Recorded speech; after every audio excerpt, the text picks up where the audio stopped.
The golden light of dawn breaks over the African savannah, brushing the tall grasses with warmth, like fingers tracing an ancient story. In this vast, open cathedral of life, silence reigns. For just a moment.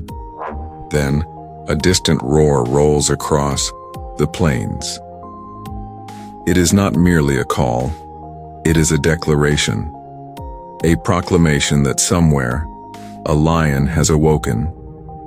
Here begins the story of a king. But before a lion roars with dominance, he must first cry as a cub. Among the dense thickets of acacia and the safety of termite mounds, new life stirs. A mother lies curled, her sides rising gently with breath. At her flank, 3 tiny cubs, eyes barely open, noses twitching with the scent of earth, begin their journey. Born blind and helpless, they know only her warmth, her breath, her heart. Lionesses birth their cubs in seclusion. Separated from the pride, they retreat to secret places. For in the wild, vulnerability is a price paid in blood. Predators lurk, and even the proudest lioness knows she cannot defend her young alone. But instinct is her guide, and resilience is her armor. Weeks pass. The cubs grow, wrestle, and stumble over roots like clumsy echoes of the warriors they will become.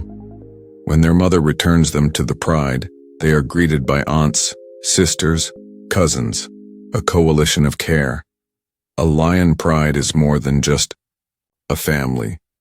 It is a realm, ruled by cooperation, bloodline, and unspoken bonds. Females are the pillars of this realm. They stay with the pride for life, raising generations, hunting together, defending against threats. They are the memory of the land, carrying traditions written in the dust. But the males, the kings, are transient shadows. Their rule is earned through blood and tested by fire. Young males, as they grow, become restless. As adolescence carves muscle into their frames and manes begin to darken, they are pushed out, expelled not out of cruelty but necessity. A pride cannot hold more than one ruling male, and challengers are a threat to cubs. So the young roam, outcasts, nomads. 2 brothers born under the same sun now stride side by side into exile. Their days are spent in hunger, their nights in danger. Yet through this crucible, they harden. Scar by scar, they become kings in waiting. They form coalitions, a rare alliance in the animal kingdom. 2 or more males bound not by blood but by survival. It is here in the shadows of lion society that the next rulers are forged. And then, the moment comes. A pride, led by an aging male, lies in wait. His mane is thick but streaked with dust. His body carries the signs of 100 battles. From the edges of his territory, 2 younger males approach. They scent the air. They hear the calls of females. They smell opportunity. A takeover is swift. It is brutal. The dominant male fights. He must. But he is outnumbered. The battle leaves dust hanging in the air like smoke, and the cries of lions echo into the dawn. Blood is spilled, roars tremble in the wind, and the hierarchy is reset. The old king flees. If he is lucky, he survives in exile. If not, his story ends beneath the claws of his successors. The new rulers claim the pride, but this is not conquest. It is transformation. They kill the cubs sired by the former king. It is a cold, primal act, but one driven by nature's most powerful force, the desire to leave behind a legacy. And as the sun sets behind the silhouettes of the victorious, the plains whisper a truth older than any throne. The crown of the jungle is never worn forever. ChatGPT said perfect. Here's the continuation of the cinematic documentary script. Chapter 2, The Reign Life at the apex word count.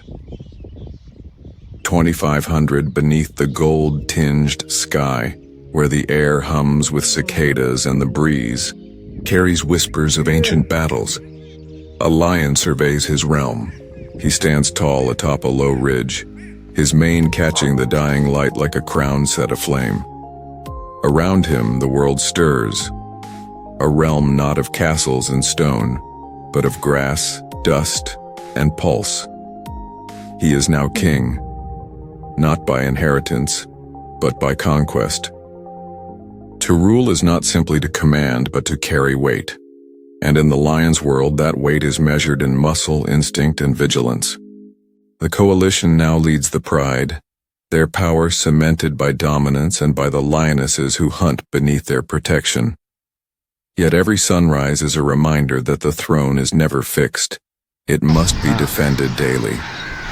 The Savannah is a living, breathing empire. Zebra herds flow across it like rivers of stripes. Wildebeest thunder through it with the rhythm of drums. Elephants move like ancient ghosts, slow and deliberate. And somewhere hidden in the thickets, rival lions watch. But for now, the coalition reigns. The pride thrives under their guardianship. Lionesses lead the hunts, silent, focused, deliberate. With ears pricked and tails low, they fan out like shadows through the dry grass. Their eyes lock onto a target, a limping buffalo calf trailing behind its herd. This is no chase. This is choreography, a silent ballet of death. With every movement calculated, one lioness begins the stalk.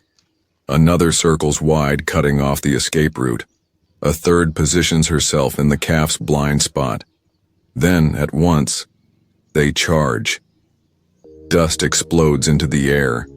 The ground shakes beneath thundering hooves, but the calf cannot outpace precision. A takedown, swift and efficient. The males, sensing the kill, arrive with heavy steps. Though they rarely hunt, they eat first. It is not selfishness, but tradition, a reflection of the role they play. Protectors, defenders, enforcers. For every day that the males keep rivals at bay, they secure the survival of the pride and their bloodline. Amid the shade of a marula tree, cubs tumble and claw at one another. Their roars are squeaky, harmless echoes of their fathers.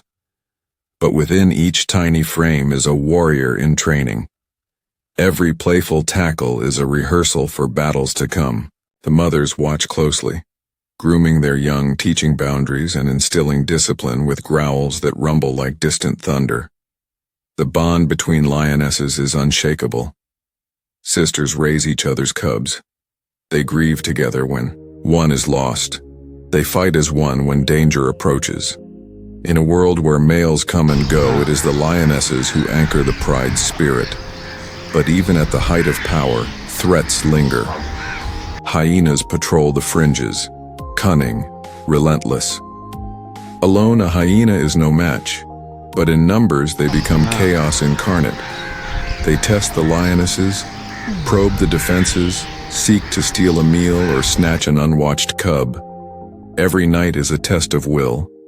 And then there are the elephants, majestic, immense, and largely indifferent to the lion's rule. But when a pride crosses paths with a matriarch guarding her young, even kings step aside. Respect, born not of fear, but of ancient understanding. Seasons turn. The wet season paints the Savannah with emeralds. Rivers swell, frogs sing, and prey animals multiply. Life pulses in every direction. The pride fattens, cubs grow, and the coalition roars with renewed strength. Their calls echo like thunder across the valley, a declaration of strength, a warning to rivals, a reminder of who owns this land. But when the dry season comes, the air thickens with dust and silence. Waterholes shrink to muddy basins. Grass withers. Hunger stalks the plains like an invisible predator. Tensions rise within, and beyond the pride, even the bond of brotherhood among the males begins to strain. During one such drought, the coalition faces its first true test. A nomadic pair of males, dark-maned, lean, and ruthless, appear on the edges of the territory. The land cracks open beneath the sun. Where rivers once danced, only dust remains. The wind no longer cools. It scalds. Each breath is dry. Each step stirs a cloud of silence. The savannah is not merely a home. It is a test, endless and unforgiving. And the lions who wear the crown must answer it with every heartbeat. Here begins the lion's battle, not for dominance, but for endurance. In the deserts of Namibia, lions stalk the dunes. No trees, no permanent water, just rock, sand, and blistering heat. Here they hunt oryx and springbok with the patience of shadows, navigating a terrain where even lizards struggle to survive. These desert lions are smaller, leaner, tougher. Their paws carry them over blistering gravel for miles each night. Their lives are whispers of resilience, living on the edge of impossible. But even in the lush heartlands of Africa, challenges rise like ghosts. A pride in the Okavango Delta watches as the floodwaters swell. What was once dry hunting ground is now an inland sea. Prey scatters, terrain shifts, and lions are forced into the water, unnatural swimmers in a liquid maze. Buffalo move through channels chest deep, crocodiles lurk beneath reeds. The lions adapt. They leap between islands, stalk from above, and learn to strike at the water's edge. Their golden coats, soaked and heavy, still shimmer in the moonlight. They are wet kings in a drowned empire. Yet the most relentless threat doesn't roar, doesn't bite, doesn't bleed. It builds fences, it paves roads, it burns trees. Humans. Across Africa, the lion's kingdom is shrinking. Every year, miles of habitat are erased, carved into farms, towns, fences, and mines. Once roaming prides now find their paths blocked by wire and walls. Their hunting grounds become pastures. Their prey disappears. Hunger drives them closer to villages. And when a lion kills livestock, retaliation follows. A single poisoned carcass can silence an entire pride. In the shadow of Mount Kilimanjaro, one lioness walks alone. Her cubs are gone. Her sisters too. All taken in a single night. When a herd of cattle was attacked and the owners struck back, she moves quietly now. Eyes hollow, ribs stark beneath her coat. She avoids the roads. She drinks from shallow puddles. She lives in the echo of what was once a pride. And yet, still, she survives. For not all stories end in despair. In Kenya's Amboseli region, a young male lion wanders near the outskirts of a Maasai village. He is bold, curious, newly exiled from his pride. The villagers once would have feared him or hunted him, but a change has come. Community rangers now track his movements, not to destroy but to protect. His image appears on posters. He is named. He is known. Here, coexistence becomes possible. Programs arise that compensate farmers for lost livestock, encouraging protection rather than revenge. Corridors are opened between wild areas. Tourists bring value to lions alive, not dead. And slowly, in these pockets of hope, kings and humans learn to share a fractured realm. But nature, too, sharpens its teeth. A pride in the Serengeti loses 3 cubs in a single week, not to humans but to hyenas. The lionesses fight. They charge. They bleed. But numbers overwhelm them.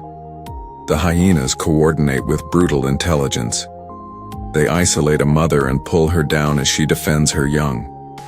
The lionesses mourn briefly, a low moan in the grass, and move on. Survival demands it. In another corner of the wild, disease creeps through the lion population. Brought by domestic dogs, canine distemper spreads with invisible speed. Cubs cough, males weaken. Entire prides collapse before the eyes of helpless researchers. The virus does not care for bloodline or strength, and yet still, the lions rise. Young nomadic female, born during drought, orphaned by disease, finds a new pride. She submits gently, belly to the ground, tail tucked. The resident lionesses circle her, sniff, hiss, accept. Months later, she births cubs. The bloodline continues. A kingdom fractured, but never finished.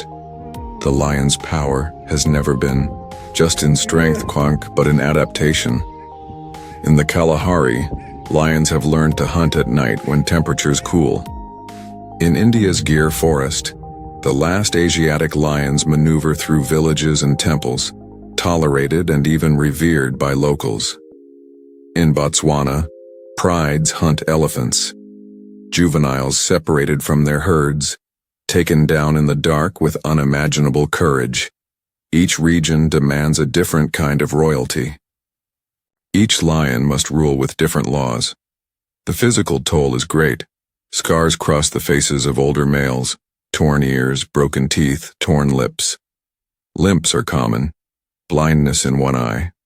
Some lose tails to crocodiles. Some suffer permanent injuries from battles. But still they patrol, still they roar, still they stand beneath the stars and claim what little ground remains. And always behind the pride, there are those who follow. Jackals wait at a distance, ready to steal scraps. Vultures circle above, hyenas test the border. Even leopards, though solitary and stealthy, sometimes dare to challenge a distracted lioness, especially if she is outnumbered or exhausted. No moment is truly safe, and through it all, the cubs grow. Some die, some vanish, but some survive, and with them, hope. In the heart of one pride, a lioness teaches her daughter how to stalk. The cub mimics clumsily, pouncing on a grasshopper. She fails, tumbles, then rises again. Her mother watches, patient. One day, this cub will raise, young of her own. One day she may lead hunts, fend off hyenas, stare down rival coalitions. One day she too may rule. The lion's future is not assured, but it is not lost. Because the Savannah, despite the scars, still breathes. The sun still rises.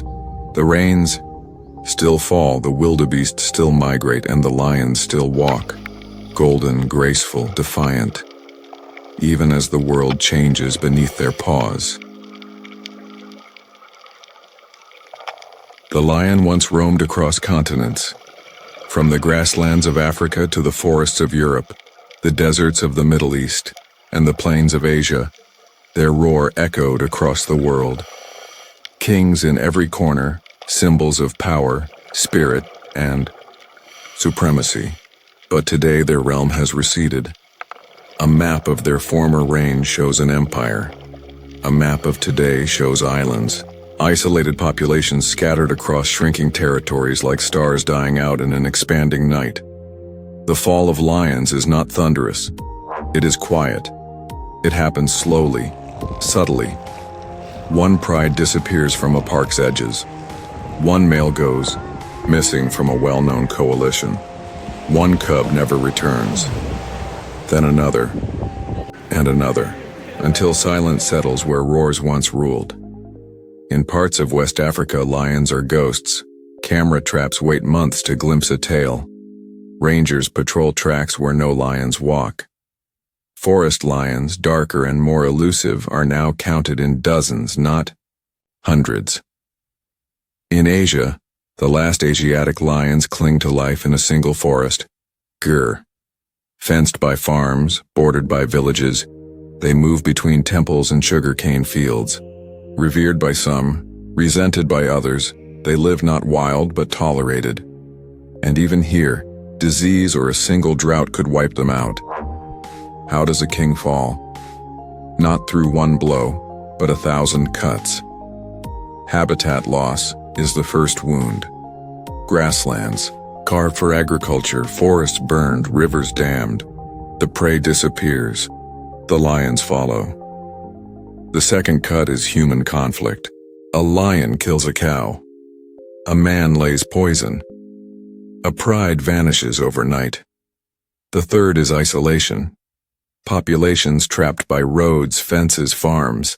Inbreeding rises. Cubs are born weaker. Diseases spread faster. And the fourth, perhaps deepest, is apathy. For as long as lions remain in zoos, in logos, in storybooks, the illusion persists that they are safe, that they are many, that they will always be here. But the wild lion, the lion that roars beneath the stars, that hunts with siblings, that raises cubs in the rain and the dust, that lion is disappearing. Yet even in the fall, there is fight. In the vast plains of the Masai Mara, lions still roam free, and not alone. They are watched, named, followed. Local communities have become their guardians. Through education and cooperation, warriors become rangers. Cattle herders become trackers. The people who once feared lions now protect them, not from tradition, but from necessity, because they understand something the world is only just remembering. Without the lion, the wild loses its center. In Botswana, conservation corridors are drawn, connecting fragmented lands. Lions move safely across borders, through reserves, across dry riverbeds. GPS collars track their movement, not to confine but to understand. Every heartbeat recorded, every death noted. In South Africa, fenced reserves keep small populations thriving. Genetics are managed. Males are rotated between parks. These lions live in enclosed wilderness, not quite wild, not quite captive, but alive, breeding, roaring. In India, the Asiatic lions of Gir are expanding. A second population is being planned to safeguard against disease. Volunteers clean waterholes. Locals report sightings. Every lion is counted, every birth celebrated, and on the global stage awareness grows. Wildlife filmmakers, photographers, researchers, and activists carry the lion story beyond the savannah. Images of hunts and hardships reach millions. Stories of orphans, of battles, of old kings and newborn cubs stir something primal in human hearts. Because lions are not just animals, they are symbols of strength, of struggle, of unity, of the raw power of nature and the delicate balance it holds. And perhaps that is what the lion teaches us in its fall, that even the greatest rulers are not invincible, that the wild, for all its beauty, is fragile, that to save it, we must act not as spectators but as stewards. In the ruins of an old pride territory in Tanzania, a young male stands alone. He is not large, his mane is still growing, he bears no scars yet, but he roars. The sound is not loud, not yet, but it echoes. Through the dust, the silence, the long grass, it travels, a note of defiance, of inheritance, of hope. He walks forward, not knowing the battles ahead, not knowing the wounds he will earn, the cubs he may sire, the land he may lose or win. He walks because it is what lions do, because the fall of kings does not end the kingdom. It only passes the crown. And as long as there are lions who roar beneath the stars, who patrol ancient lands and raise their heads to the wind, the wild still holds its heartbeat. And the story of the lion, of rise, rule, and fall, continues.